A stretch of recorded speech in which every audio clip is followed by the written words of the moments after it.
If they continue to use, they're going to lead into a lot of physiological effects and psychological effects too. They're going to last for a long time if they're not healed. Remember, many of the things are not going to be turned over to Christ right away. They're not going to want to give up because they're so familiar with that thing. If they give it up, they don't have anything left. When they come into rehab, you know what they have with them? They got a little purse. And everything in that purse is pretty much all that they have left. They don't have anything left. Everything else got taken away, including their children, sometimes by the time we get them. Now try to take the purse from them. What are you doing with the purse? Well, we're just going to put the purse in the closet, and, well, that's my purse. Everything I own is in that purse.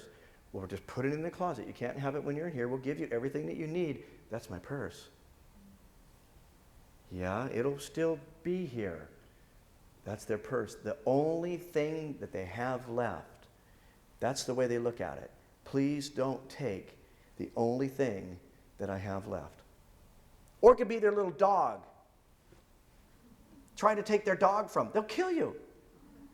They're not going anywhere without their dog, because their dog is the last person that understands them.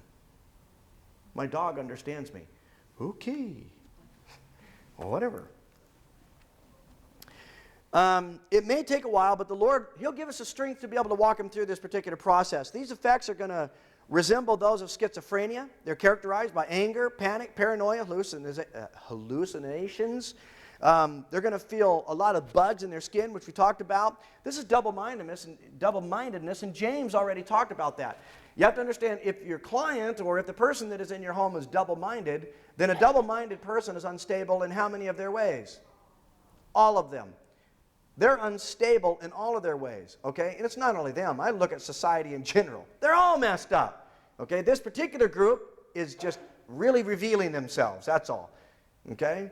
I've asked them to go out and search. I said, tell me something. What do you think about Christianity? Don't like it. I don't like Christians. Why? Well, they're judgmental. Or I was a waitress at Denny's for a while, and every Sunday I hated it because Christians would come in and they would never... Forget all of that for a minute. What about your relationship with Jesus Christ? Have you ever had one? And start just touching them with a simple gospel of a relationship with Jesus Christ. And it works. They need constant care for a period of time. Important. Methamphetamine induces paranoia, and it can result in sometimes homicidal, even suicidal tendencies. Now, I served on the suicide prevention in San Bernardino, and it was one of those things that really taught me a whole lot. Because we found out that a lot of people that were committing suicide and everything were drug users. Or they were on some other type of, a bunch of antidepressants and tried to come off of it or something, and nobody was there to really love them through it and to try to stimulate their brain a little bit to give them something to get them through this particular period of time. Cover them in love. Real love. Real love. If you understand love. If you don't understand love and you got all this baggage that you're bringing with you to be a mentor, don't be a mentor. Anybody that knows me well enough, I don't beat around the bush with any of this stuff. You want to be a mentor? Keep your baggage out of it. You need to put that at the foot of the cross so you can help others. But a lot of times we bring all this baggage. Oh, I was beat when I was a kid. I was raped when I was a kid. Thus, I'm going to have this mindset going into this. You need to take on the mind of Christ and do it as Christ would have it done. They think that this world that they live in is real, and it scares them. I was in a little cell one time with a guy that they brought me into, and they were kind of paranoid for him. And a friend of mine who was a psychologist at the time, he said, we got this real problem and he wants to talk to you. And I went in there, and this guy, he says, I see this demon character, and he's got this long snout and this jaw with teeth, and it was dripping. His skin was dripping off of him, and he had claws, fingers and claws that were like this. Now, to me, I'm looking around the room. There's nobody in the room. It was just him and me. And I started talking with him and said, this is crazy. This is absolutely good. There's nobody else in the room, you know. I'm saying this in my mind. But I have to validate everything that he's going through because it's very, very real to him.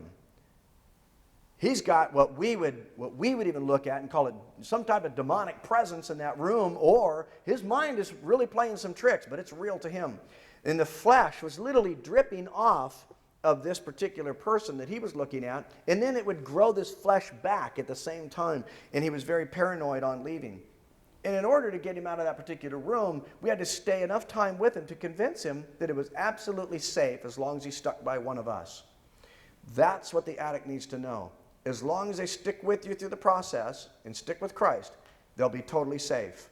And so you have to envelop them in the process of maintaining security and safety in their life. And it works. Now I'm going to show you what happens in a 14-day process, which is basically a chain reaction to them that's going to happen anywhere from a year to 3 years down the line. It'll start out really intense, and then it'll start leveling off as we go. But I'm going to show you basically that every 2 weeks an addict is going to get the Joneses. A methamphetamine addict or a cocaine addict will get the Joneses to try to get back to some type of stimulation in their life. If they're not being stimulated in your home somehow, I don't care if you have to wrestle with them. Get them stimulated somehow to try to keep the Joneses down. Try to get some exercise into them. I'm not real pleased when mentors say, I don't know what happened, this person's going through this, and it's like, we've told you over and over again, we have a chart. They fill out the chart, and you'll see that chart later upstairs, but I can show you that there is a system to this. I know when they're going to do this. So within that 2 or 3 days when they're going to do it, we're going to make sure that they're getting stimulation in their system to get through the hard time, and then it'll normal out again. And if you get them through that over and over again, then now the jonesing and the cravings start to disappear, and they start to get a little bit excited about life again. But follow me through this process. Now, first of all, we're going to call this normal, although when most people are born today, they're not born what we would consider to be normal, which means a lot of the people that are born today are not born with 100% of their dopamine, adrenaline, their endorphins, the serotonin, all the transmitters that they need to be able to handle stress, depression, or fear, things that you and I, as adults, sometimes handle, sometimes not. The generation that we're living in today doesn't handle it well. They don't know what to do with it. They just go for the pill, or they go for whatever makes them feel a lot better about themselves, instead of training our brain to be able to deal with it. Okay, it's a difference between World War I and the Vietnam War. Same things were happening, okay, but the World War I people came back and they dealt with it completely different than the Vietnam people. There's a lot of reasons. We won't even get into that. Here's the +3 again that we talked about a little bit ago. The +3 is an orgasm. The 2.3 to 2.5% is how much brain increase a person is going to get once they envelop some type of methamphetamine or that stimulant rush that is in their life. Their brain, all of a sudden, they become a physicist. They think fast. They can clean fast. They're way ahead of you the first time that they use. So they get this incredible brain rush because it's stimulated their whole brain, and you feel all this information coming into your system, and you're going, wow. When they're binging, they are binging to try to get back up to the stimulus that they felt, how they could take their car apart and put it back together really quick. Now, most of them lose the high pretty quick, so they take the car apart, but they hardly ever get it back together, okay? This is where, if you're talking to a particular girl, I went into an apartment one time, and was talking to this girl, and I sat down at the table. She says, would you like some tea? I says, I would love some tea. I used to most of my ministry was spent on the street for years. And so I went in for a spot of tea, and she says, okay. She says, I got the hot water running. I'll be right back. So they started the hot water. She walked out the front door. She says, I'll be right back. She never did come back. She just gone. Just left. I'm sitting there with the hot water's on, and it's boiling. I'm just going, okay.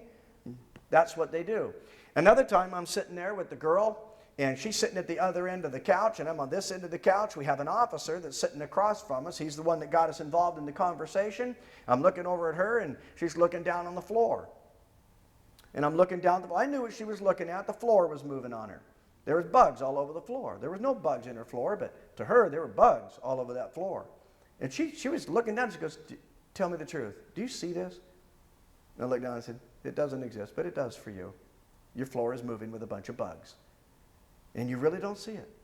No. The officer just wanted to take her in. She's nuts. No, she's not nuts. She's really not nuts. She's a meth addict. She's been going for a long period of time. Things start moving around on the floor when you're a meth addict. That's when there's so many times where if you'd ask any questions about me, Pastor Tim is either loved or hated, one or the other. Okay? I'm either, because to tweakers or to addicts and everything that are far gone out there, you probably work for the DEA. You probably work for the CIB. You probably work for the local task force, and you're an undercover cop, and you're just pretending to be a pastor.